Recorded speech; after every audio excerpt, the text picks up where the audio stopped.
मिलेंगे शब्द क्या है? मतलब अभी भी आपके अंदर ये भाव है कि भगवान मिलेंगे।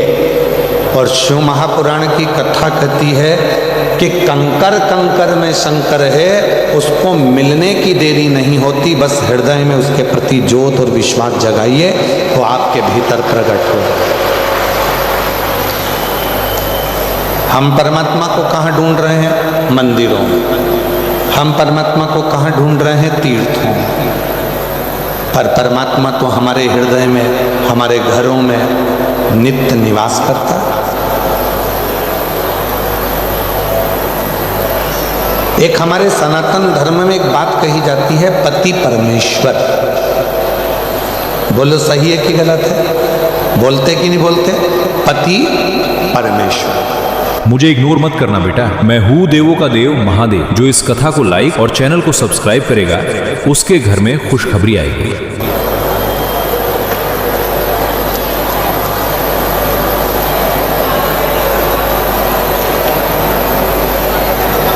और यदि हम पति को परमेश्वर कह रहे हैं तो पति को ये ज्ञात होना चाहिए कि मेरी धर्मपत्नी आपको परमेश्वर मान रही है, तो आपको भी अपनी धर्मपत्नी को परमेश्वरी, जगतजननी, जगदम्बा, माँ अम्बा का तो स्वरूप मानना ही चाहिए।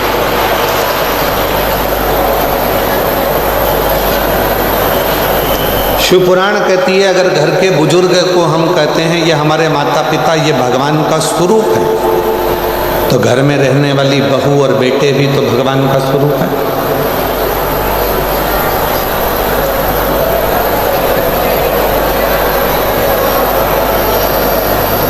वो भी तो भगवान का स्वरूप है। हम केवल इतना चाहते हैं कि हम में दुनिया के लोगों को भगवान दिखे, पर हम ये नहीं देखते कि दुनिया में भी तो परमात्मा को देखना होगा। तुझ में राम, मुझ में राम, सब में राम समाया है, और जित देखो उत राम की माया है। जहाँ देखो राम की ही माया है। जिस जगह पर देखोगे वहाँ राम की ही माया प्राप्त होगी। हर जगह पे वो परमात्मा ही मिले। शिव कहाँ नहीं है?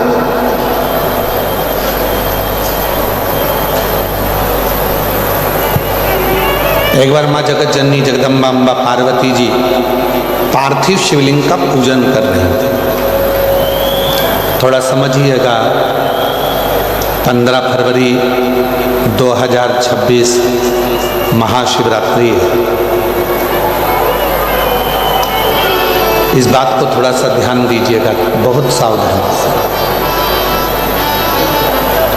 पार्वती जी पार्थिव शिवलिंग का पूजन कर रही हैं। पार्थिव लिंग का निर्माण करा, मिट्टी लेकर आई, मिट्टी का शिवलिंग बनाया। शिवलिंग बनाने के बाद में पार्वती मैया ने अपनी सखियों से कहा कि जाओ शंकर जी के लिए पुष्प ले आओ।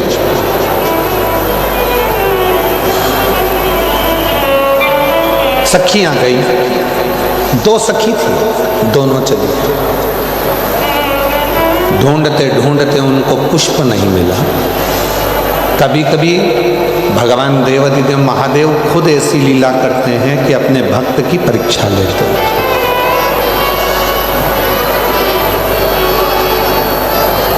भगवान स्वयं परीक्षा ले रहे हैं, भगवान स्वयं परीक्षा कर रहे हैं।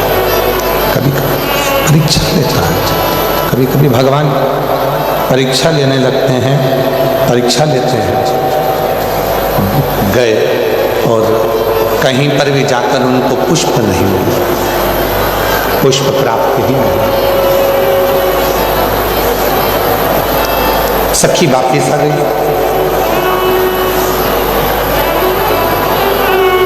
पार्वती जी ने पूछा, क्यों? मैंने तुझे पुष्प लेने के लिए भेजा था, तुझे मिले नहीं।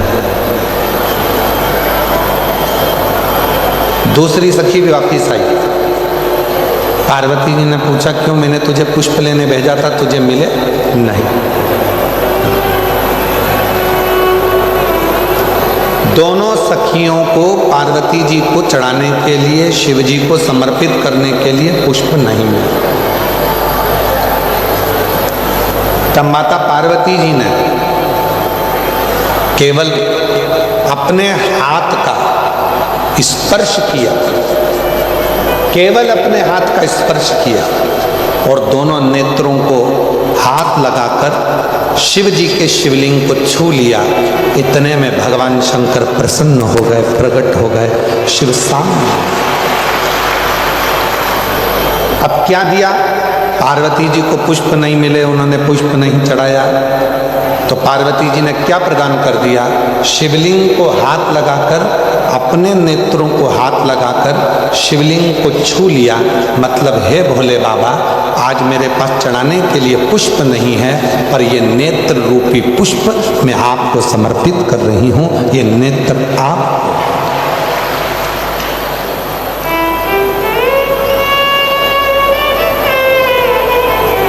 अब कई लोग ऐसे हैं, पूजन करने बैठते हैं और पूजन करने बैठने में भी उनके मन में भाव उत्पन्न हो जाता है। बताओ, मैं तो चंदन लेकर आई नहीं, मैं तो ये सामान लेकर आई नहीं, मैं तो बेलपत्री लेकर। दूसरे की थाली में देखते हैं कि दुर्वा रखी है, हमारे पास दुर्वा नहीं है। दूसरे की थाली में देखते हैं कि उनके पास पंचमेवा रखा है, हमारे पास पंचमेवा नहीं है। दूसरे की थाली में देखते हैं कि उनकी थाली में शहद रखा है, हमारी थाली में शहद नहीं है। दूसरे की थाली में देखते हैं कि उनके पास में दही रखा है, हमारे पास दही नहीं है। शिव पुराण की कथा कहती है, दूसरे की थाली मत देखो कि उनकी थाली में क्या रखा है, आपके पास में क्या है। और भोलेनाथ की आप भक्ति कैसे कर रहे हैं? है नहीं है, सब बाबा को पता है। आप तो दिल से उसको केवल स्पर्श भी कर लोगे और दिल से एक लोटा जल भी चढ़ा लोगे तो वो सब कुछ स्वीकार करेगा।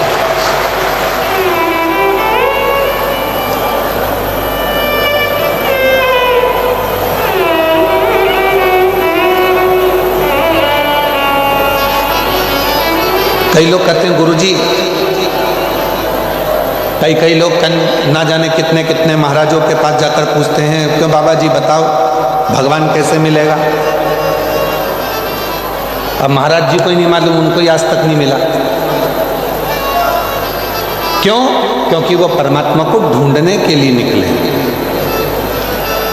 शिव महापुराण की कथा कहती है, कोई आकर पूछे कि भगवान कैसे मिलेगा, भगवान कहाँ मिलेगा, भगवान को प्राप्त करने का तरीका क्या है, भगवान को कैसे ढूंढा जाए, भगवान को कैसे प्राप्त करा जाए, तो निवेदन है इस प्रश्न को समाप्त कर दो, क्योंकि भगवान को ढूंढने की जरूरत नहीं पड़ती। भगवान तो तुम्हारे हृदय में पहले से निवास करता है, उसको प्रकट करने की जरूरत है। दूध में से घी को ढूंढा नहीं जाता। यदि दूध में घी को ढूंढने के लिए जाओगे तो वो घी नहीं मिलेगा, पर दूध को जब मथना प्रारंभ करोगे तो उसमें घी आना प्रारंभ हो जाएगा। उसी तरह शिव पुराण कहती है, परमात्मा को ढूंढना प्रारंभ मत करो, अपने भीतर उस परमात्मा को खुद मनन चिंतन करो। श्री शिवाय नमस्तुभ्यम। जब हम भीतर से जपेंगे, पंचाक्षर मंत्र नमः शिवाय जपेंगे, षडाक्षर मंत्र ओम नमः शिवाय का जब हम जाप करेंगे तो वो भीतर से स्वयं शिव हमारे सामने प्रकट हो जाए। ढूंढना नहीं है परमात्मा।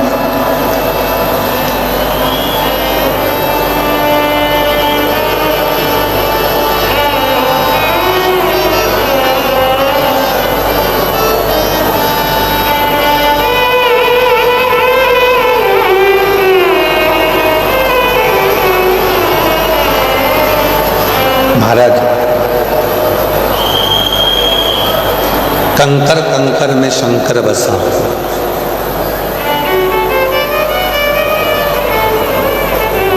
आज शिव महापुराण की कथा 3 दिवसीय डबरा में विराम हो जाएगी। 11 बजे कथा का विराम हो जाएगा, टीवी पर 1 बजे से 4 बजे तक आएगा। आप उठ के जाओगे। शिव महापुराण की कुमार खंड में लिखा है कि जिस स्थान पर बैठकर चंचुला देवी ने शिव महापुराण की कथा को सुना था, वहां की मिट्टी को नमन कर कर अपने पति का स्मरण किया था और पति प्रेत योनि से मुक्त हो गया था। चंचुला पति के मरने के बाद जो विधव्य हो गई थी, उस मिट्टी को अपने हृदय से और मस्तक से लगाने पर देवाधिदेव महादेव ने चंचुला को अखंड सौभाग्यवती बनाकर उसके पति के लोक में भेज दिया। पति के लोक।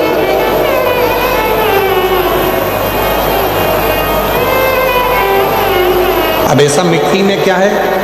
तो शिव महापुराण की कथा कहती है कि जिस स्थान पर बैठकर श्री शिवाय नमस्तुभ्यं बोला जाता है, नमः शिवाय कहा जाता है, पंचाक्षर मंत्र का जप किया जाता है, षडाक्षर मंत्र ओम नमः शिवाय जपा जाता है, इतने लाखों भक्त एक साथ बैठकर जब भगवान के नाम का उच्चारण करते हैं तो वो भूमि में जो कंकर है, भूमि में जो कण कण है, वो कण कण शिवमय हो जाता है और उसको अपने शरीर पर लगाते से ही हमारी जिंदगी का सारा सुख हमें प्राप्त हो जाता है।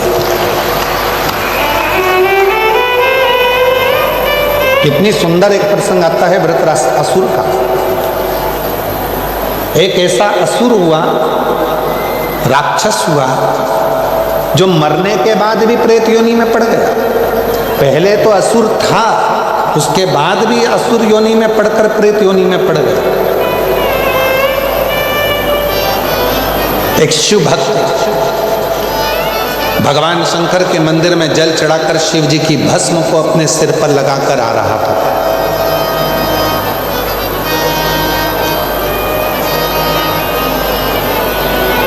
भस्म मस्तक पर शिव के मंदिर से आ रहा था।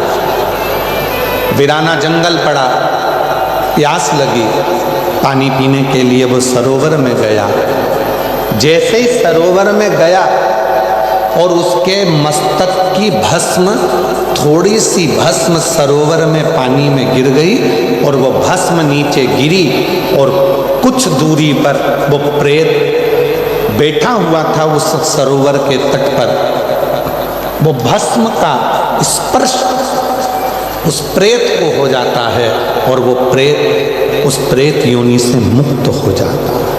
उस प्रेत योनि से मुक्त हो।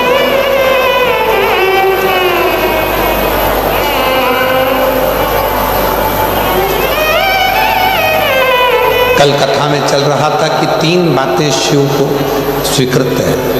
पहला, वाणी से निकला हुआ शिव का नाम।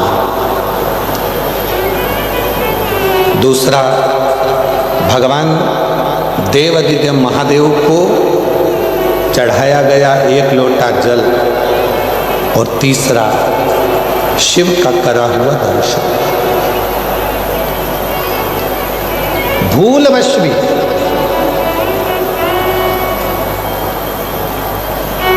भूलवश कोई माता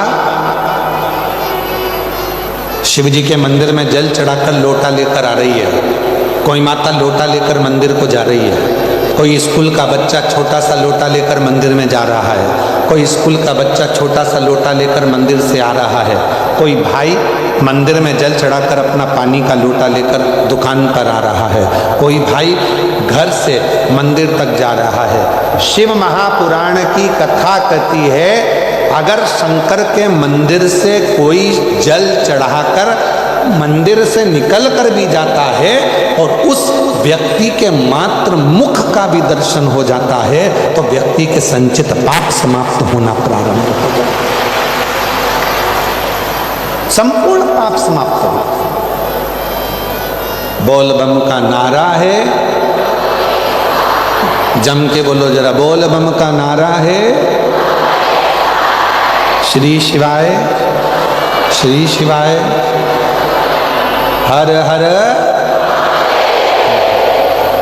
यदि कोई मंदिर से आ रहा है जल चढ़ाकर, कोई मंदिर जा रहा है जल चढ़ाने के लिए और शिव का दर्शन कर कर कोई आ रहा है तो उसके मुख का दर्शन भी हमारे जीवन को कृतार्थ कर देता है।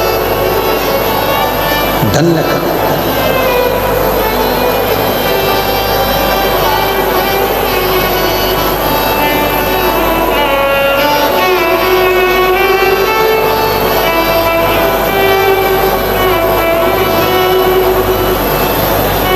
महाराज,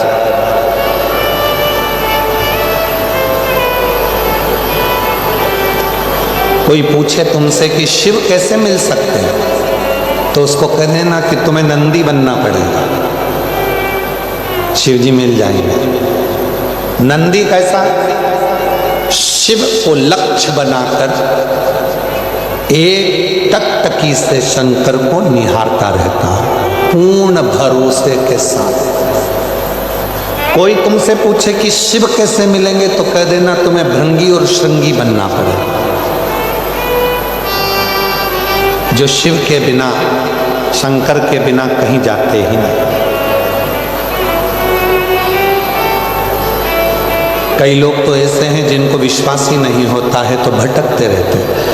थोड़े दिन इनके पास चले गए, थोड़े दिन उनके पास चले गए, यहाँ से काम नहीं बना वहाँ चले गए, वहाँ से काम नहीं बना वहाँ चले गए। एक नारियल, 4 अगरबत्ती, एक मुट्ठी गेहूँ या चावल लोग अपने घर में तैयार रखते हैं। जैसे ही उनको सूचना मिलती है वहाँ पे नई पवन उतरी है शरीर में, कोई घूमने वाली, जैसे ही किसी ने कह दिया मन नई पवन उतरी है, यहाँ से काम नहीं हो रहा, वहाँ चलो, वहाँ चले जाते हैं। फिर थोड़े दिन वहाँ जाने के बाद भी काम नहीं हुआ, फिर दूसरी जगह चले जाते हैं। दूसरी जगह से काम नहीं हुआ, तीसरी जगह चले जाते हैं। तीसरी जगह से काम नहीं हुआ, चौथी जगह चले जाते हैं। ना जाने कितने कितनी जगह में घूम लिए। शिव महापुराण की कथा कहती है, अगर जमीन में पानी चाहिए 50 फीट खड्डा यहाँ खोद लिया, 60 फीट कुआं वहाँ खोद लिया, 30 फीट यहाँ खोदा, 80 फीट वहाँ खोदा, 50, 30, 80 जगह जगह